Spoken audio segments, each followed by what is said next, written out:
You're going to hit a point in any diet or exercise plan where it's not the plan that's the problem, it's the people around you that's the problem. Mine came this weekend. I was out with friends at a wine and food event, 2 wine and food events actually, and I was faced with a flight of wine, all my friends, great food, and wood oven pizza, you name it. It was all in front of me, and I had to have a strategy to get through all that. Right now, I'm sitting 2 weeks into my challenge.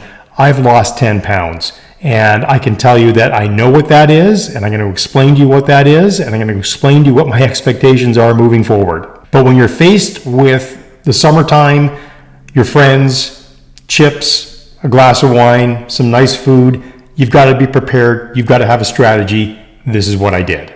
And to be honest, it's not the food or the workouts that are the problem. It's usually the social settings.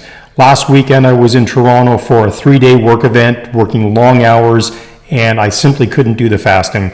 It didn't fit into the schedule of when food was available to me. This weekend, I've got more control, so I'm going to share a strategy that I used to use when I was doing Ironman training, where I didn't drink for an entire year, where I measured and managed all the food intake for an entire year.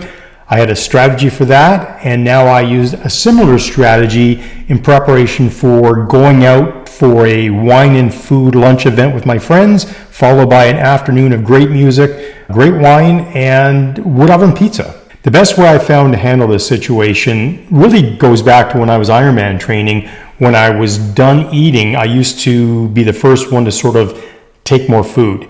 And so I developed a strategy, especially when I was sitting around a table with family and friends. I would start asking other people, "Are you finished? Let me get your plate." And I would put their plate on top of my plate. And then I would look at a gross plate of food, and that would turn me off from wanting to get seconds or getting more. So I always kind of felt good about the portion sizes of what I put on my plate to start with. But when there's plenty of food available, you really have to have a strategy for getting around that. So this weekend, before I went out, and we were going out at noon with our friends for the first wine and food pairing, I had already done my workouts for the day. I had started my eating at 10:30 in the morning, so I had my big breakfast. I had my lunch at just before like 1:45. So I was actually pretty full when we got in the car to go to the first winery. So when they presented us with the food and the wine pairings, they were just like little nibbles of food. So, it was a bite and a glass of wine, a bite paired with another glass of wine, and a bite paired with another glass of wine. So when you look at the size of the food I was eating, it wasn't very much. So I really basically said, you know what, I cannot ask what went into this. I am going to eat this to be social amongst my friends, but what I'm not going to do is drink the wine. So I got a bottle of water instead, and I put that in front of me on the table. And the waiter brought the wine over, or the server brought the wine over, and I just offered that up to my friends. All of my friends know what I'm doing, and they're kind of surprised that I didn't, cave and have that wine, but I'm a very disciplined person, and I'm enjoying the success that I'm having right now. So my strategy was to eat beforehand, eat that little bit, and then I was going to feel full and satiated for the rest of the day. So I brought my Yeti with ice water in it to the next winery that we stopped at, where they had wood oven pizza. And for my friends, I went and bought a pizza and said, "Here, enjoy." I didn't want to partake in that because I knew my calorie count for the day, and I was really disciplined because I had a full stomach. I was drinking my ice water, and I just felt fantastic. So having a strategy going in is the best way to approach these social situations, especially when you're on a diet, because it's typically not you, it's the people around you that are going to help you cave a little bit. And given that circumstances that we're with our friends and we're being social, most people think, yeah, I can contain myself. But here's the thing, as the afternoon went on and into the evening, we all went back to one of my friends' houses. We all brought something over, whether it was cheese and crackers, a bottle of wine, chips and a bottle of wine. I brought over some non-alcoholic beer that I had got from the weekend before from Athletic Brewing. And it tastes like beer. And I brought 2 of those cans of beer. I think they were 60 calories each, no alcohol in them. And it made me feel like I was partaking in a social activity, even though I wasn't getting any alcohol in my system. And I also knew that we probably weren't going to be even ordering dinner until about 7, 8 o'clock. So, and that's what we did. And because people had brought chips, now that stuff was in front of me. And I have to admit, I did cave. I ate a couple of chips. I ate a couple of tortillas with some salsa. I had a couple of crackers with some Boursin cheese on it. But I didn't sort of fill up on that the way I would have in the past. I really had to fight to resist those urges to eat that food. That's normal. But then I knew the food that was coming. We had ordered Greek food. We were having chicken souvlaki, pork souvlaki, rice, roasted potatoes. You know, those are the things that would have normally been on my diet anyway, is basically roast chicken with baked potatoes, some rice, and some vegetables, it being the Greek salad. So again, knowing what portion size I was working with, I could safely say and look at my plate and go, yeah, this is the correct portion. And then again, the 6 of us sitting around the table and a big platter of Greek food had arrived and there was tons left over. Everybody's saying, go eat. And I'm like, no, I'm going to start collecting plates and putting them in front of myself so that I look like a good guy when I take all the dinner plates into the kitchen. I'm the guy who cleaned the table. That's always a good thing. But again, I used that strategy that I learned when I was doing the Ironman to stop eating more food, put somebody else's plate on top of your plate and scrape all the scrapings there so that it just kind of looks gross. And then you kind of lose your appetite for wanting to have more because you don't need more. You just want more. So if you're new to this channel and you're trying to understand what the heck is Dave talking about, he's talking about go high level and running a consulting business for people over 50, and now he's talking about Ironman and losing weight. This is the holistic world of what being healthy at 50 plus looks like. I am 60 this year. I'm going to be turning 60 in November. So I'm 60 this year. It's about a month or two, well, not a month or two, maybe 3 months away. And I feel like I'm 30. And I'm going into being a consultant and building this business with a very healthy mindset. I feel fantastic, both physically, mentally, socially, financially, like everything is pointed in the right direction.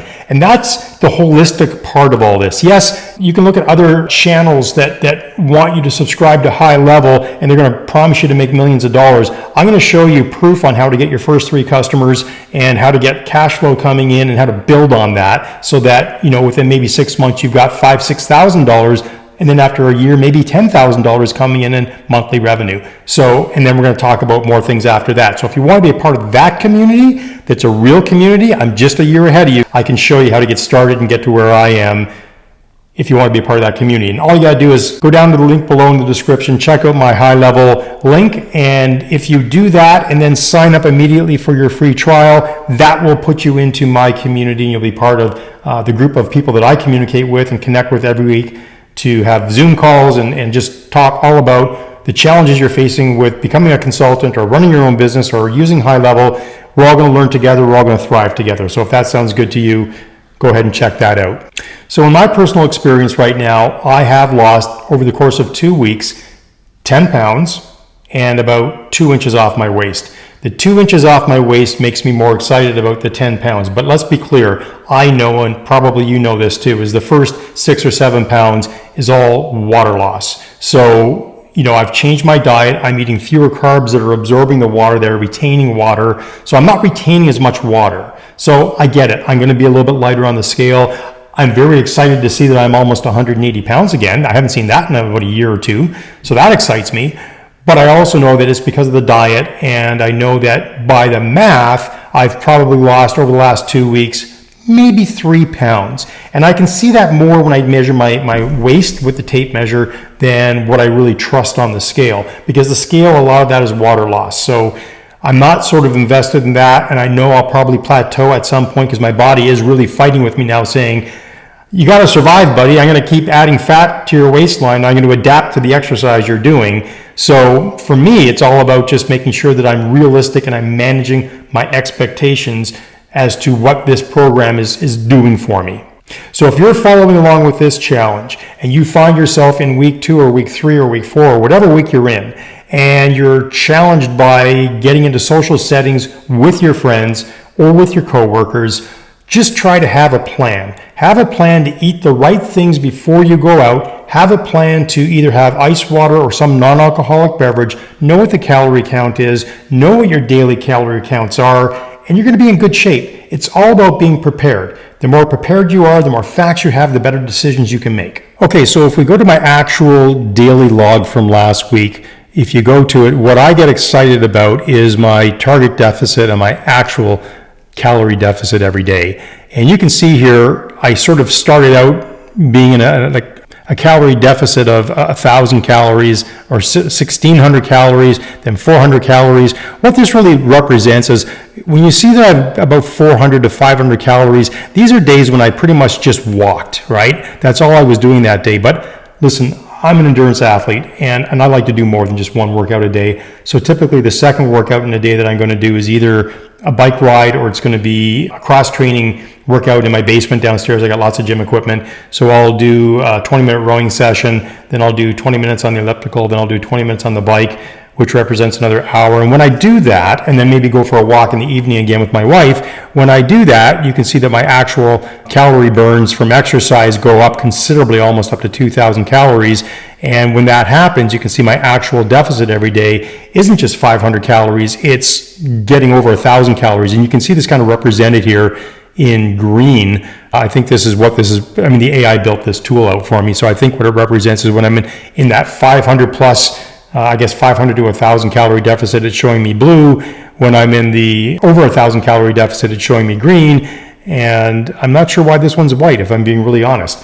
I'm still trying to understand why the algorithm or why the AI built this tool the way that it did. But this is what excites me. I'm in a really positive trend. If you think about the science of self-motivation and how people change their behavior, right? You have to have a social incentive. This means that this is something that anybody can come and see, and they can see that you're making progress, which leads to point number 2.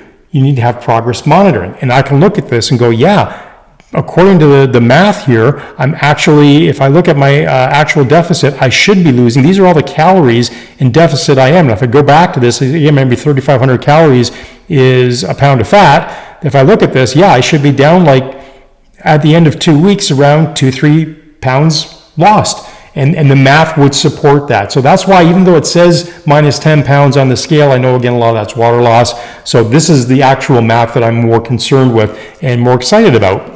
Something else that I love, which is the immediate reward. So self-motivation needs progress monitoring, social incentives, and immediate rewards. Well, the immediate rewards to me are being able to come over here and say to myself, did I fast today? Yes or no? You know, I've had challenges with fasting just because of the schedule that I have on weekends. With the cheat meals, have I had cheat meals? Yeah, I've had a couple of cheat meals, but I know they've been very, very minimal. But have I got my 10,000 steps in every day? Yeah, closer to 20,000.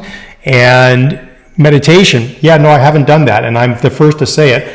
I normally do that when I'm in the hot tub at night, but it's been so hot here in Ontario in the month of July, we've rarely been in the hot tub, and that's normally when I do that. So I think when I go for a walk, sometimes I get in the zone like I did when I was running, and that's a bit of a meditative state as well. So I'll give that one a bit of a pass. But here's the big one for me. I know that the alcohol, and that's not like I'm an alcoholic. I wasn't drinking a ton to start with, but when I do sit down on the weekend with my friends, I do have a couple of beers. I do share a couple of bottles of wine. So I probably end up consuming 3 or 4 cans of beer and maybe a bottle or 2 of wine on the weekend. That's where I had gotten to. That's what I needed to correct here. So for me, the biggest takeaway is here's the social incentive or the immediate reward. I keep putting all these ends for no. This means I'm on a good trend.